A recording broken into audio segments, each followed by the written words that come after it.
Okay, right now is day 24 of studying the Bible until becoming more like Jesus. So right now, we are entering the new chapter, which is Mark chapter 1. So I just finished Mark chapter 1. And in this chapter, there are multiple events that actually mentioned in the Matthew as well. And I think one thing that I learned is because different books are written by different authors. And when usually different authors, they will use the same historical event, the same historical truth event, writing to different people for different contexts and different objectives. And I think in this chapter, there are multiple events that actually happen or said in the Matthew as well. For example, Jesus being baptized by John, or Jesus healed the leprosy, or Jesus cast out demons, or Jesus went to a private and secluded place to pray before he start his ministry in preaching to the people to different villages. And one thing I learned is the importance of private life, because instead of just having his worth or having his values to be judged by the people that he preached, but instead he have his full dependence on God. Even though he is all-knowing, he is the Messiah, but he still wake up every morning, go to a private secluded places so he able to pray to God, so that his prayer able to feel his action, so that the prayer that he do able to have God to bestow the strength on him before he go preach to different villages.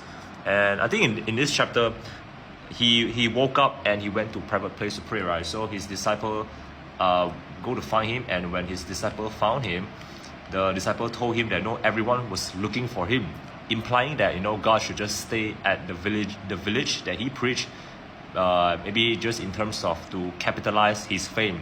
But that's not what God wants, and that's not what Jesus true purpose is.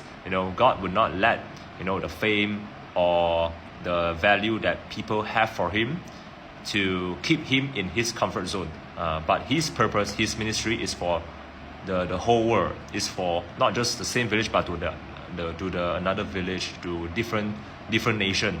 So he won't let human fame or human values to stop him from his purpose. I think that's what we really can learn. I think that's what I really can learn as well, is to in terms of purpose. I think in terms of my life, maybe in terms of the ministry that I serve in, or the friends that I make, I should not just stay in my comfort zone and just make friends with people that I'm comfortable with, or people that bring values to me. But instead, the word should be preached to the people that really need it. For example, the non-believer. For me personally, I don't have much non-believer friends, but I believe that the truth, the good news should be preached to them, because they are the one who need it the most. So I think that's one of the the uncomfortable zone that I really need to step out from. So I think thank God for this reminder for me. And also one last thing that stood out to me is, I think this mentioned in Matthew as well, because when Jesus healed the leprosy guy, and when Jesus healed him, Jesus actually told that person to not tell it to everyone, to keep the secret. Just like the major theme in the book of Mark is called the Messianic secret.